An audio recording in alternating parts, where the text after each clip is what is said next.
La Croix-Rouge, l'Agence de sécurité sanitaire et l'Institut de santé publique mènent l'opération.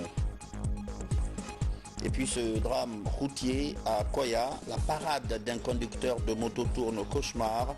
Sa chute lui a été fatale. Des témoins parlent d'excès de vitesse. Voilà pour les titres.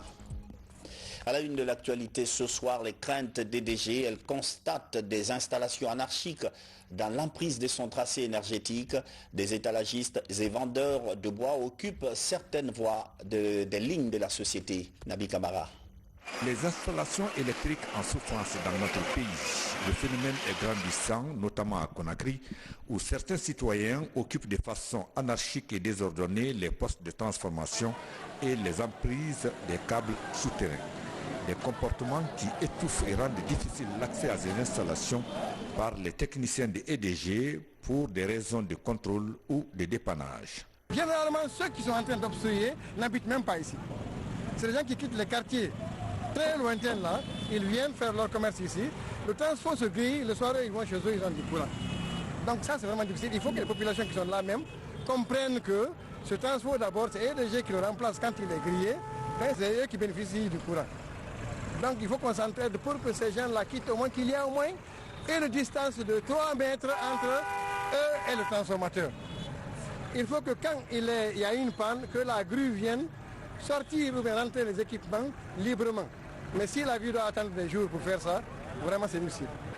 Dans ces pratiques, le poste de Dabondi, bas-fond à cheval entre Dabondi et le quartier Bonfi à Matam est très menacé, ainsi que celui de la clinique Pasteur à Kaloum.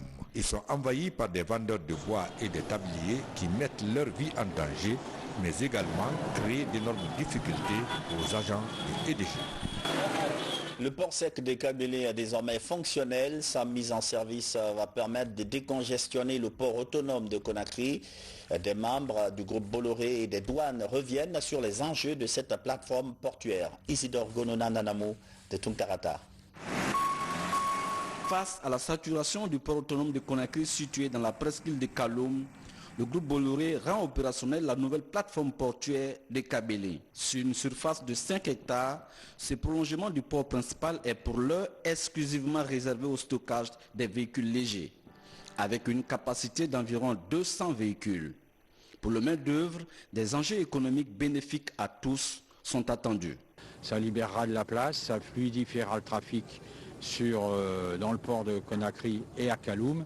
Et donc ce sera bénéfique pour tout le monde. C'est un investissement pour le suivi de nos activités et pour la fluidification du trafic et parce qu'on croit dans ce beau pays qu'est la Guinée, dans l'avenir économique et des importations et des volumes qu'on fera via le port. Donc on continue, on est confiant et on n'arrêtera pas. Partenaires privilégiés de cette plateforme portuaire, les soldats de l'économie constatent de visu les installations.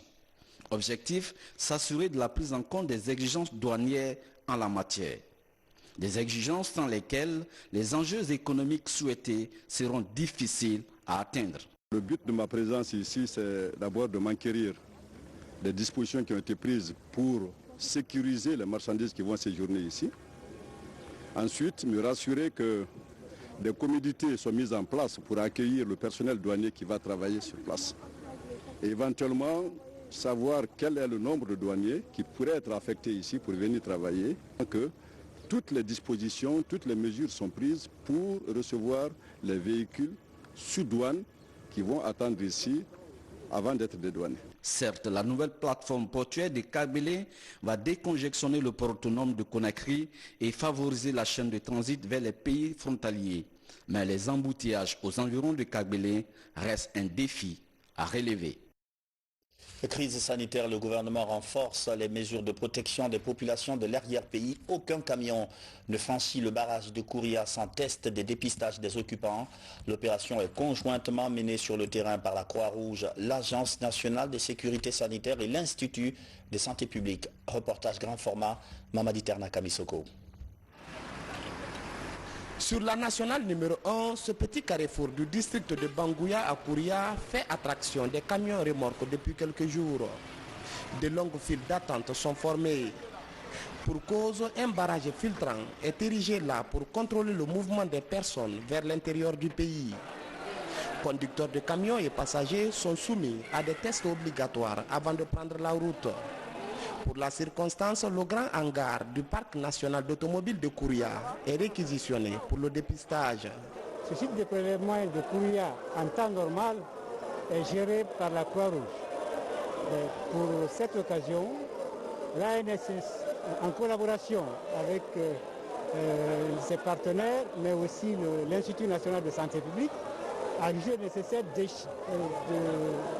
d'envoyer une équipe en renfort pour essayer de libérer les camionneurs afin que les produits ne se périment pas sur la route et que la population à l'intérieur soit ravitaillée. Cela passe forcément par le dépistage. C'est ainsi que nous sommes venus faire des prélèvements. Mais nous avons profité de ce prélèvement, nous avons profité de cette campagne pour faire aussi une évaluation d'un test rapide. En même temps, avec la PCR, au cours de cette campagne, il y aura deux prélèvements. Un prélèvement pour le test rapide et un prélèvement pour la PCR au CREMS de Kindia. Ici, deux équipes de prélèvement et une autre pour la saisie des données sont installées. L'Agence nationale de sécurité sanitaire, la Croix-Rouge guinéenne et l'Institut national de santé publique y travaillent en symbiose. C'est deux points, le point d'enregistrement et le point de prélèvement. Le point d'enregistrement, ça consiste à donner à prendre les renseignements de l'intéressé, nom, prénom, et âge, et ainsi de suite. Et se voit. Maintenant, après cela, il y a les tubes qui sont là, on les remplit et on le refait au niveau du point de prélèvement. Chaque personne à dépister est d'abord enregistrée avant de lui attribuer un code et un tube. L'objectif est de prévenir tout risque de perte ou de mélange des données. Le processus est jugé lent par les camionneurs et les passagers. Vous savez, maintenant,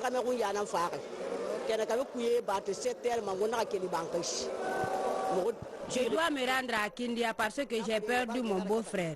Mais depuis le matin jusqu'à 16 h, on attend. L'enterrement est même terminé. Nous sommes là encore à attendre notre tour.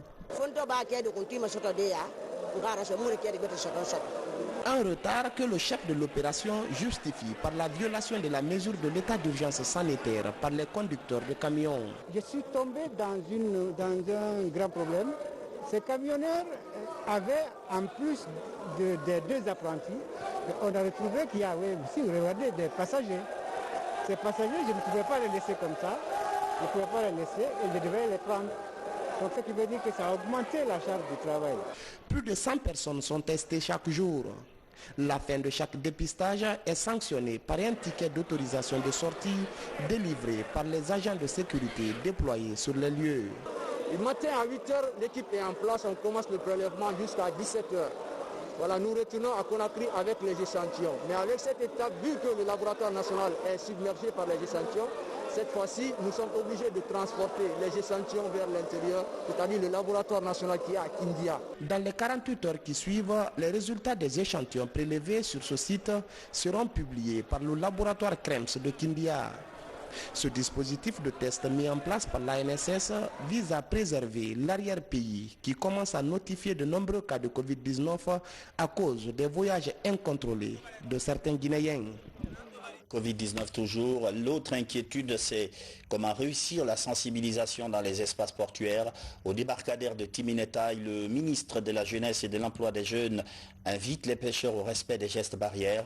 Il a présidé une opération de distribution de masques de protection. Le point avec Moussa Bangoura. Le port artisanal de Timinetaï. Ici, la pêche et d'autres activités liées à cette pratique restent les principales activités des jeunes et femmes de ce quartier. Compte tenu des restrictions sanitaires liées au Covid-19, le ministre de la Jeunesse s'est rendu sur les lieux pour une sensibilisation. Au-delà des consignes données, des masques de protection ont été distribués, une manière de limiter la propagation de la pandémie. Cette campagne avec UNFPA, c'est sur 2 semaines en phase pilote. Nous sommes en train de travailler pour justement aller au-delà de 2 semaines pour Conakry et même au-delà de Conakry, aller à Kindia, aller à l'intérieur du pays aussi. Parce que Kindia aujourd'hui comme vous le constatez, est l'un des foyers après Conakry, justement, qui a enregistré beaucoup de contamination. Donc on est en train de travailler avec UNFPA et d'autres partenaires aussi, n'est-ce pas, pour démultiplier cette initiative. En plus de Kaloum, toutes les autres 5 communes sont concernées. Au moment où nous parlons, d'autres jeunes sont dans les autres 5 communes. D'ailleurs, après ici, nous allons pas dans la commune de Dixine, dans les autres communes aussi. Toute une satisfaction pour ces mareyeuses et pêcheurs. Avec ces messages du ministre, il s'engage à respecter les mesures barrières en vue de bouter cette maladie hors de nos frontières. Il y a des sensibilisations, des centres de sensibilisation de bourse, des sensibilisations dans nos quartiers, nuit et jour. Pour le moment, ils sont sur la liste, ils sont sur le terrain tellement à l'aide là. Donc je remercie très bien le gouvernement. Vraiment, on est très content. On a remercié notre ministre de la CNS. Vraiment,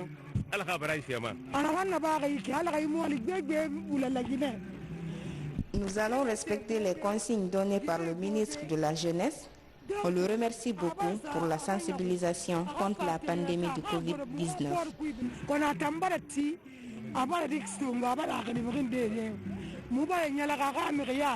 Cette campagne de sensibilisation va durer 2 semaines. L'opération bénéficie d'un accompagnement de l'UNFPA. Déjà, des équipes sont déployées dans les communes de la capitale pour un porte-à-porte et de distribution des masques. Aussi cette assistance apportée aux malades du coronavirus, l'association professionnelle des assureurs de Guinée offre 75 lits d'hospitalisation. Les équipements sont remis à l'Agence nationale de sécurité sanitaire. L'idée, c'est d'améliorer les conditions de prise en charge des patients dans les centres de traitement. Younous Atawel Kamara. L'association professionnelle des assureurs de Guinée, APAG, entend jouer sa partition dans la lutte contre le Covid-19 en Guinée. La remise de ces matériels médicaux à l'Agence nationale de sécurité sanitaire en est une illustration. Il s'agit de 75 lits d'hospitalisation et d'un chariot mobile. Aucun peuple à lui seul ne peut venir à bout de cette pandémie.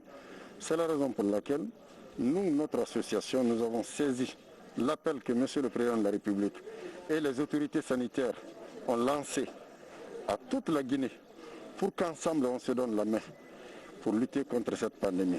Compte tenu de la pénurie de lits qui existent dans les centres, il y a même de nouveaux centres qui viennent d'être créés mais qui ne sont pas encore équipés. Nous avons donc estimé qu'il fallait effectivement trouver des lits de confort pour permettre à nos malades d'être traités dans les meilleures conditions. Le geste de l'association professionnelle des assureurs de Guinée vise à accompagner le gouvernement dans le combat contre la pandémie. Au nom de M. le Président de la République, chef de l'État, le professeur Alpha Condé, et au nom de son Excellence, Monsieur le Premier chef du gouvernement, Dr Ibrahima Kassori Fofana, je voudrais ici en leur nom vous dire vivement merci. Merci pour ce geste qui vient à coup sûr renforcer la capacité de résilience de l'Agence nationale de sécurité sanitaire qui s'occupe de l'opérationnalisation de cette stratégie de riposte contre cette Covid-19. À travers cette autre action de solidarité, l'association professionnelle des assureurs de Guinée exprime ainsi sa volonté de bouter cette maladie hors du pays. Chapitre politique, la Codenox change de nom mais garde sa position politique. La coalition est toujours avec la mouvance présidentielle. Après le combat de la réforme constitutionnelle, le mouvement qui s'est rebaptisé Codec entend accompagner les acquis démocratiques dans la paix et l'unité nationale. Amadou Touré.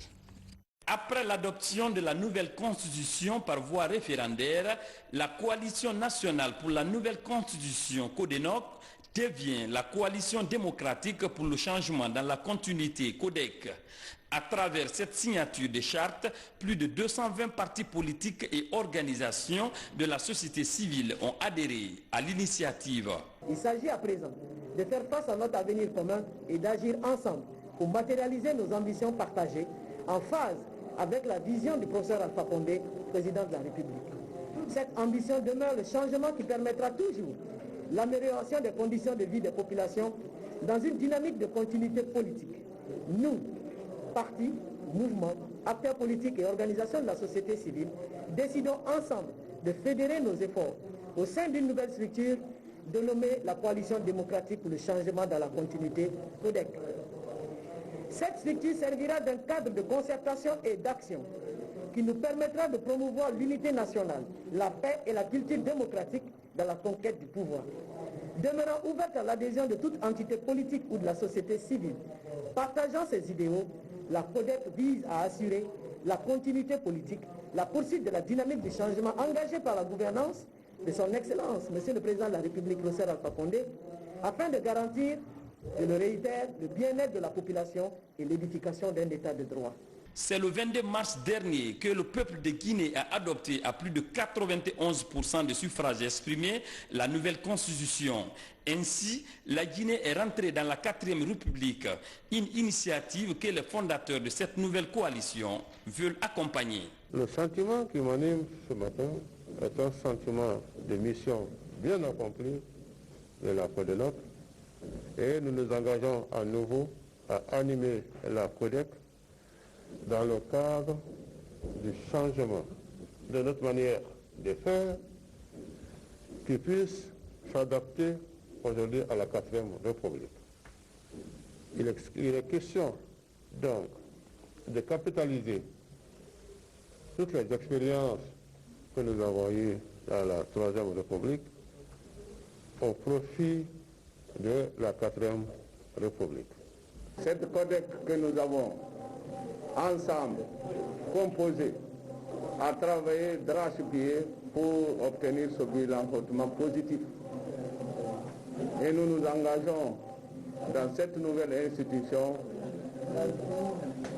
à côté de notre cher président, le professeur Alpha Condé, pour tout le processus, à savoir la coalition démocratique pour le changement dans la continuité, afin que la Guinée, avant longtemps, puisse assurer sa croissance à 2 chiffres à partir de la victoire, nous espérons, sur ce Covid-19 qui harcèle le monde entier.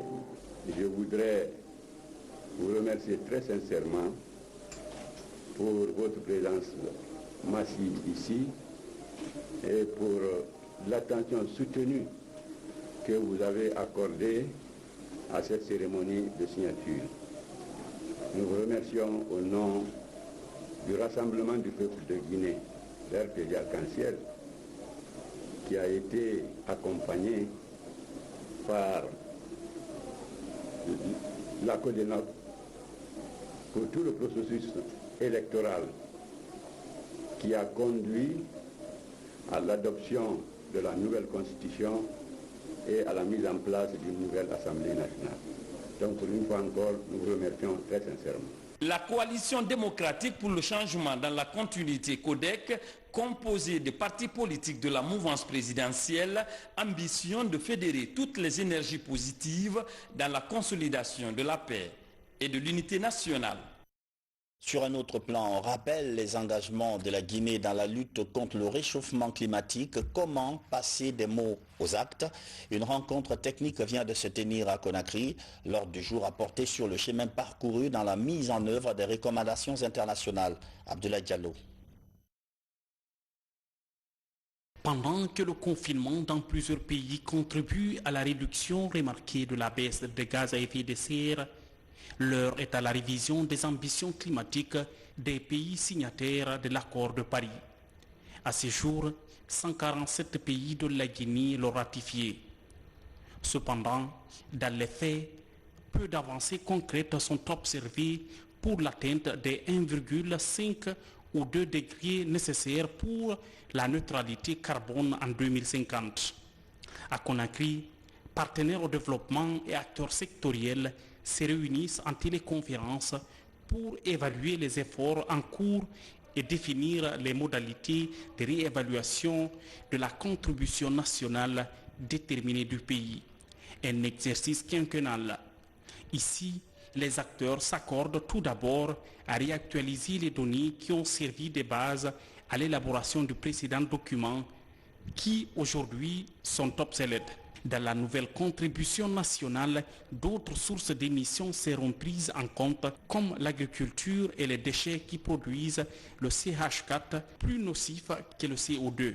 Pour bénéficier des financements du Fonds vert climat ou celui pour l'environnement mondial dans l'exécution des projets d'atténuation et d'adaptation, l'actualisation des CDN est un impératif. Avant 2030, la Guinée a promis de réduire de 13% ses émissions de gaz à effet de serre et de reboiser environ 2 millions d'hectares de terres dégradées et de promouvoir les énergies propres comme l'hydroélectricité. Le président de la République est même le porte-flambeau des énergies renouvelables en Afrique. Dans les prochains jours, un consultant sera recruté pour accompagner l'expertise locale dans l'élaboration de la nouvelle CDN de la Guinée, ce qui pourrait permettre au pays de bénéficier davantage des acquis internationaux dans la lutte contre les effets indésirables du réchauffement climatique. Et puis dans la rubrique des faits divers, il y a cet accident tragique à Koya. Un jeune conducteur de moto a dérapé et ne s'en est malheureusement pas sorti. Selon quelques témoignages recueillis sur place, l'accident serait dû à un excès de vitesse. Mangué Massouma. Il était 14 h ce vendredi quand un jeune conducteur de moto vient percuter ce camion stationné près du carrefour de Madegema dans la commune urbaine de Koya. Le conducteur, Baouri, âgé de 24 ans, domicilié à Dabompa, est mort sur place. Ici, notre véhicule est gâté. Bon, du coup, notre maître aussi, il est malade, son tension aggravée, il est parti à la maison. Donc, il vient juste de nous envoyer les pièces. J'étais au-dessus de la voiture, je montais. En même temps, il y a eu une coup derrière, une grosse bruit derrière, boum, je suis sorti, je vois le gars, il était déjà à terre comme ça. Bon, il coulait des sangs par les nœuds, partout. C'est plus retrouvé. Il y avait un Magbana avec lui, parce qu'après l'accident, le Magbana est parti s'arrêter là-bas, mais du coup, le Magbana, il a continué, il ne s'est plus arrêté. L'équipe de la sécurité routière sur les lieux fait le constat de cet accident regrettable. On appelle ça homicide involontaire par accident de la circulation. Je constate d'abord deux infractions qui ont provoqué cet accident. D'abord, l'excès de vitesse du motocycliste et l'arrêt gênant du camion. Il paraît que depuis hier, le camion là était là, sans signalement. Mais quand j'accuse aussi le motocycliste, parce que lequel est très attentif, il fait beau jour ni rien, donc c'est visible, c'est pas dans un virage ni rien.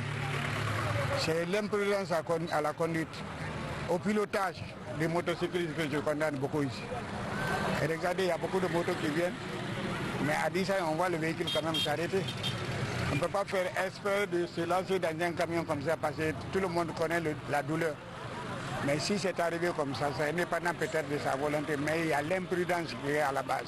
Selon le responsable de la sécurité routière, la consommation abusive de la drogue est dérivée, l'excès de vitesse, la méconnaissance et le non-respect du code de la route sont souvent à l'origine de nombreux cas d'accidents mortels enregistrés dans la préfecture de Koya.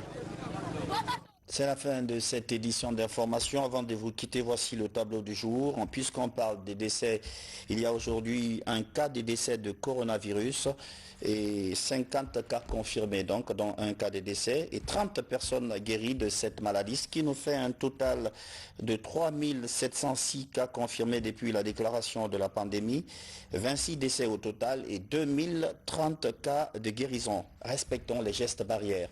C'est la fin du journal. Merci de l'avoir suivi. À demain.